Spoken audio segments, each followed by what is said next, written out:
Oui, enfin, il vous a pas échappé que, concernant le fonctionnement, on a validé et que les débats sont clos. Et ça vous a pas échappé, quand même. Excusez-moi. Parce que, non, mais alors je vais vous donner 3 minutes pour nous dire ce que vous voulez nous dire, mais vous avez participé à la commission de finances. Tout à l'heure, j'ai posé des questions qui étaient celles de la prise de parole. Vous ne l'avez pas fait. J'ai fait valider les orientations budgétaires. D'accord? Alors, je vous écoute, mais croyez bien que... Allez-y.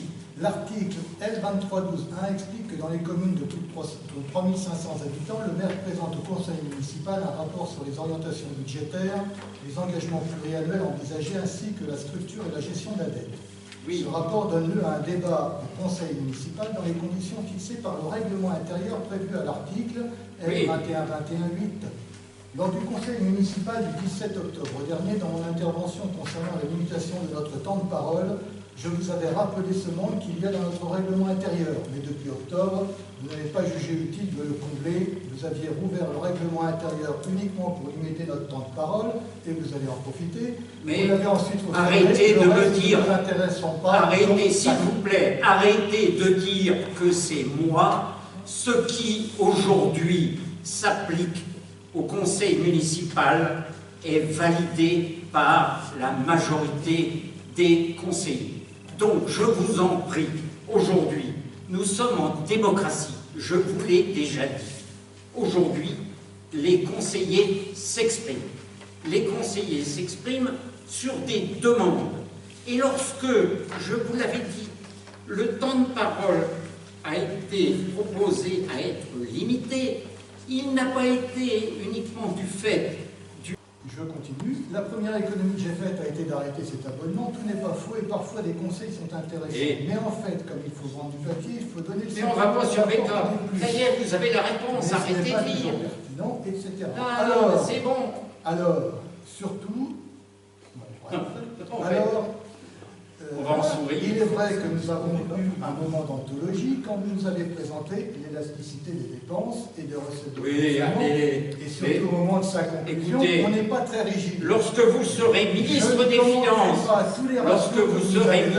Finances, l'année prochaine, patientez. Il n'y a plus qu'un an à attendre. Je reviendrai seulement plus loin sur le ratio annuité de la dette sur les recettes de fonctionnement qui était votre ratio fétiche. Oui. Le sien.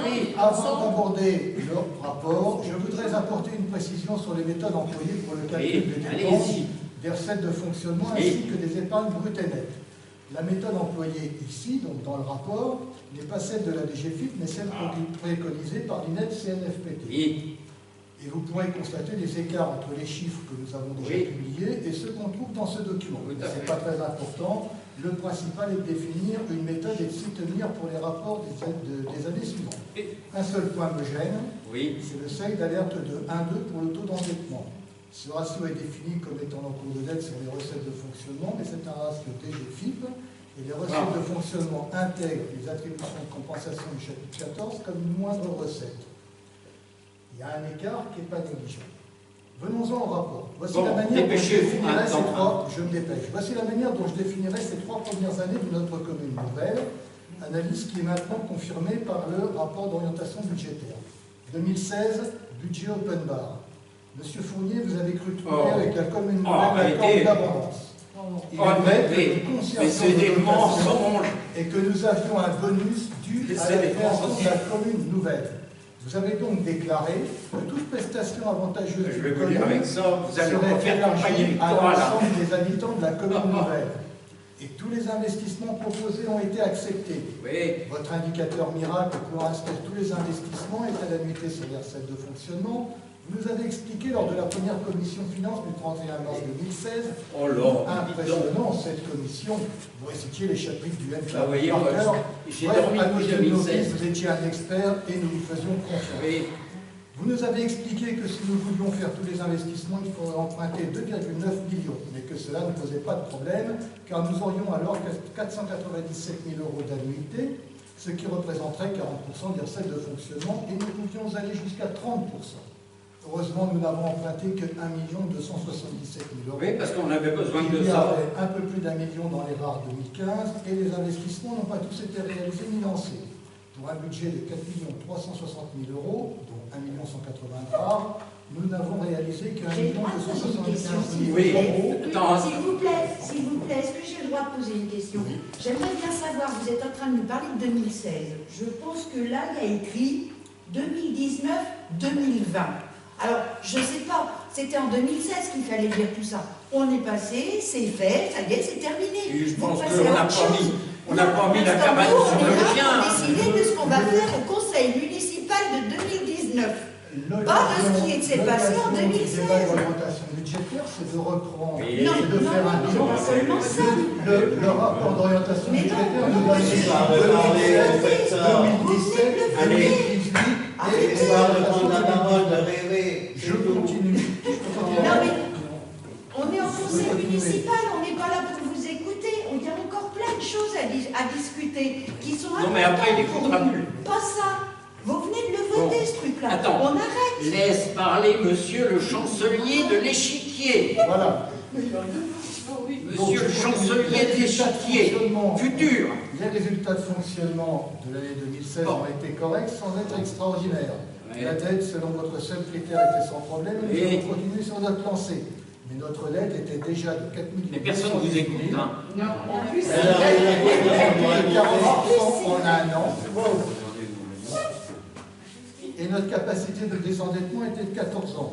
Mais nous ne le savions pas car vous nous avez transmis des informations sur notre dette qu'en 2018, quand je les ai demandé. 2017, c'est intéressant. Budget toujours open bar, mais avec beaucoup moins d'investissements inscrits. On a perdu 700 000 euros de projet entre les deux. Oh là.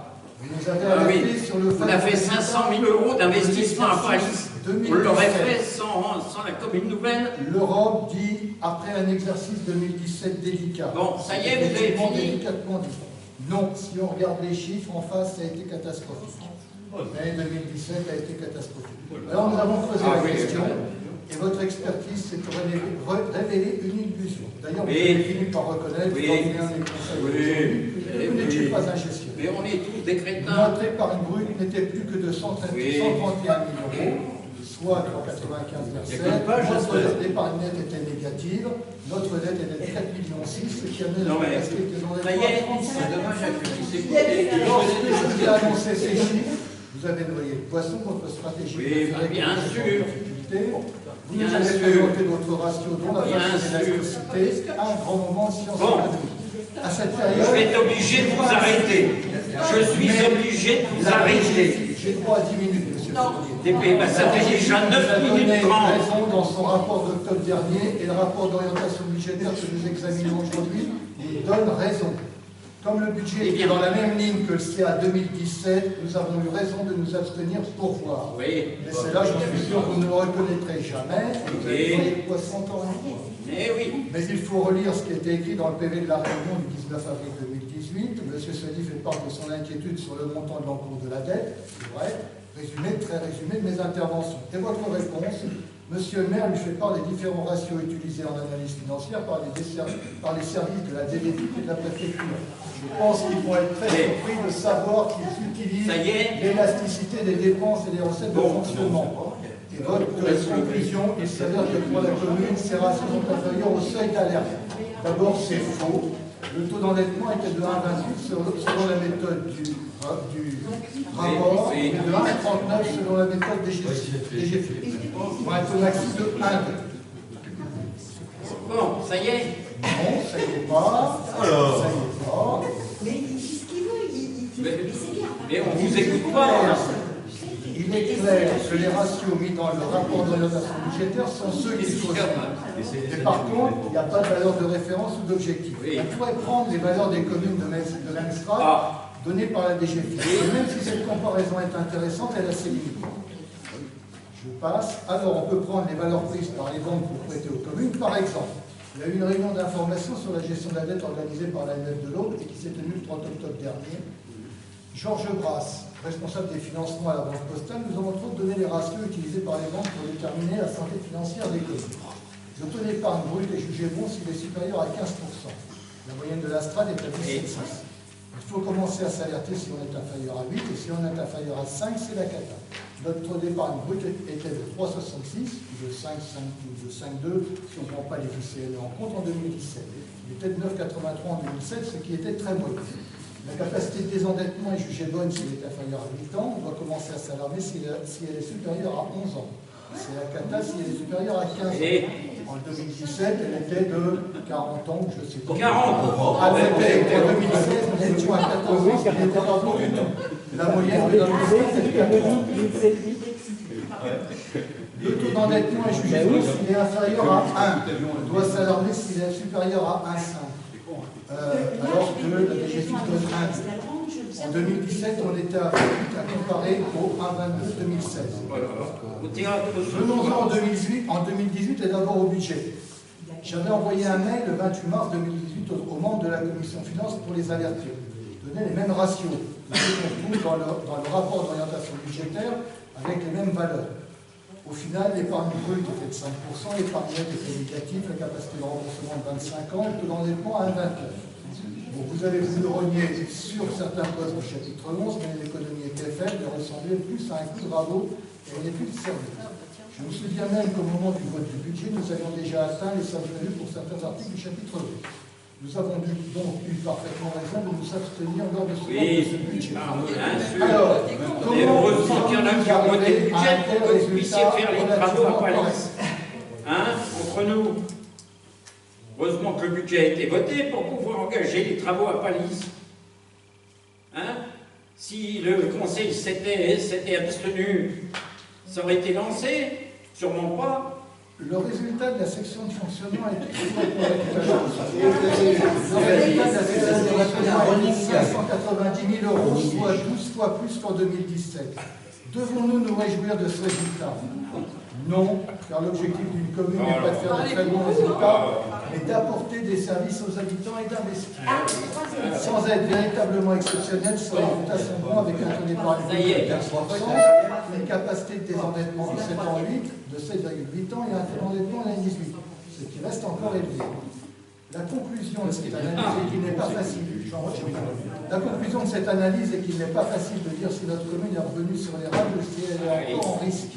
On est passé d'un résultat moyen en 2007. C'est quand même intéressant d'étudier ce qui s'est passé. On est passé d'un résultat moyen en 2016 à une baisse de 5 à 1 en 2017 et une hausse de 1 à 12 en 2018. Et ce n'est pas votre dernière théorie du tuilage qui va pouvoir nous éclairer.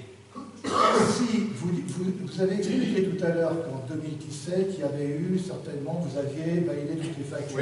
Heureusement, c'est normal.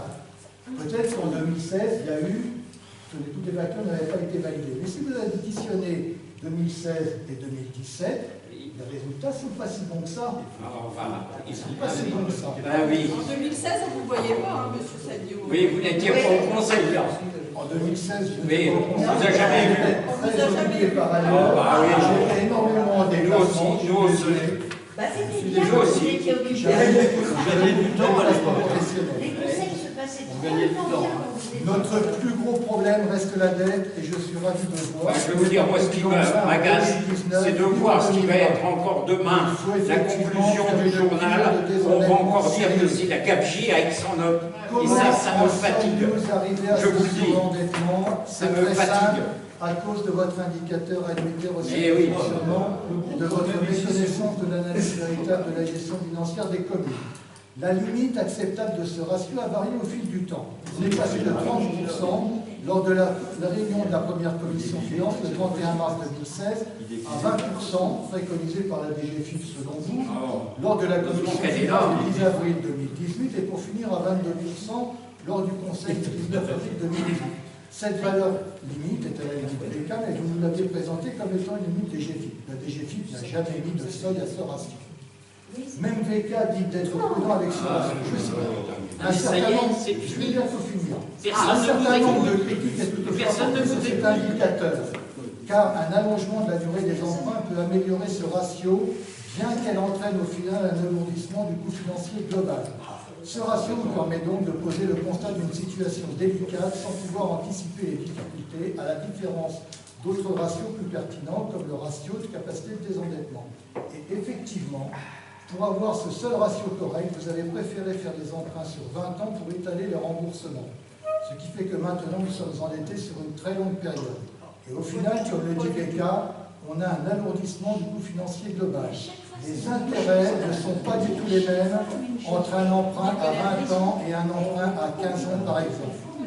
J'ai fait une simulation, et si tous les emprunts que vous avez faits depuis 2006 avaient été faits sur 15 ans au lieu de 20 ans, cela aurait évité de donner aux banques 400 000 €. J'ai pris le même taux pour 15 ans ou 20 ans, et on sait que plus la durée est courte, meilleurs sont les taux. Donc c'est un minimum. 400 000 € avec les notations, on arriverait facilement à 600 000 €. Cela ferait rêver, n'est-ce pas, Alain? Cela représente des travaux de voirie que tu peux faire depuis longtemps. Voici pour mon analyse de la situation financière de notre commune. Il faut que 2019 confirme notre épargne brute, qui s'est bien redressée, qu'elle soit bien redressée de manière pérenne. Quant à notre endettement, cela va être une action de longue haleine pour le réduire, mais c'est indispensable. Venons-en maintenant.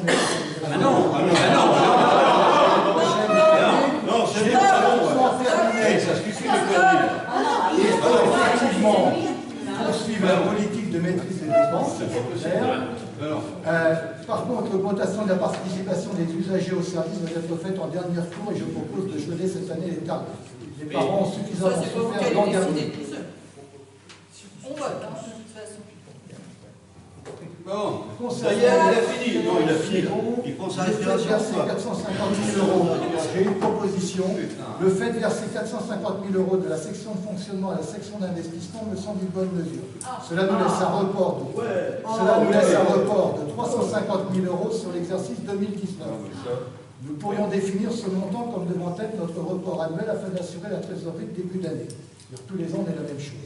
Il faudrait compléter ce montant par des lignes de trésorerie négociées auprès des banques pour pallier les éventuelles manques ponctuelles de trésorerie. Voilà. Et pour être sûr de conserver toujours ce montant de report, je propose de faire un budget de fonctionnement en suréquilibre. Les recettes dépasseraient les dépenses d'un montant compris entre 200 et 350 000 €.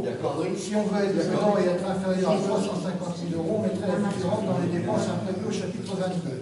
On y verrait beaucoup plus clair, plutôt que de diluer ce report dans les dépenses imprévues et le financement des investissements. Ce serait le début d'un budget considéré comme un véritable outil de pilotage de dépenses et non une simple autorisation de dépenses. Ça y est,